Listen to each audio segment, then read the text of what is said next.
zadataka ljudi iz ovog voda je bio zaustaviti oklop i živu silu koja je prošla iz smjera Trpinje.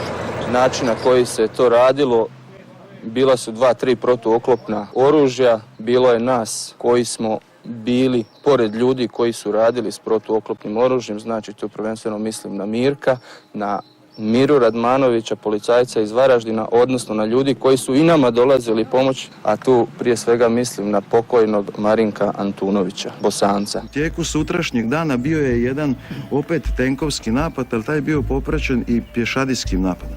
Ali sad je to bilo već u Dalmatinskoj ulici. U tom danu, kao da ga je Bog poslao, pojavio se i Antunović sa jednom osom i taj dan su uništena 4 oklopna vozila, jer su to bila 4 tenka. Jedan transporter, znam da je jedan transporter je ostao nabijen na neko drvo tamo, na ćošku samom, uništen i naši dečki su s njega još skinuli puškom mitraljez, oni su uništili te tenkove. Ostali koji su išli za njima, ti tenkovi su se počeli povlačiti nazad. Bosanac, on je izuzetan čovjek bio.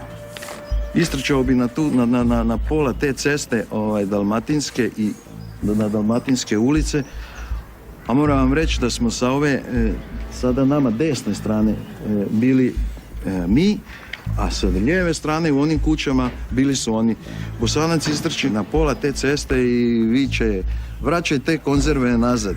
Možda je tu isto tako zanimljivo napomenuti, ne znam da li se iko sjetio Marinka Antunovića, zvanog Bosanac, koji je bio u vodu prve gardijske brigade koja je došla na ispomoć u Vukovar. U toj situaciji, u tom općem nekom napadu polovicom 9. mjeseca je taj isti Bosanac došao ovdje kod nas kad se ovaj vod ovdje formirao dok smo bili, jer jednostavno je ovdje pritisak bio najveći na Trpinjskoj cesti. Došli su ovdje i junaštvo tog Marinka Antunovića se može iskazati kad su tenkovi krenuli, recimo pogodimo ovo što je Mirko pričao, nekoliko tenkova na cesti, taj Marinko Antunović uzima osu, izlazi na Trpinjsku cestu i čeka tenkove koji dolaze iz pravca Trpinje.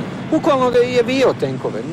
Hoću vam pokazati Nije čekao da oni dođu. Da oni dođu ovdje, nego je išao van, idem ga tamo sačekati. I pucao, trk nazad, vratio se i... Jedna od njegovih legendarnih izjava: pogodi tenk, mi ga pitamo jesi ga, kaže neću ga ni gledat, idem dalje. Neću ga ni gledat.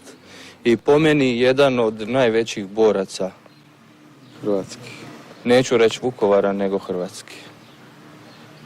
Ne znam da li ga je ikad spominjao, ali... Ako ikako možete, spomenite ga vi. Spomenite ga, jer to je ne samo naše mišljenje, nego mišljenje jako puno ljudi koji su vidjeli šta je čovjek radio. Onaj dan kada je Blago Zadro poginio, on je iz bolnice došao, ležao je ranjen u bolnici, ovakav u pidžami, u zavojima, on je pogodio 4 tenka. Su ga dovezli. 4 tenka je pogodio u Vinogradskoj ulici.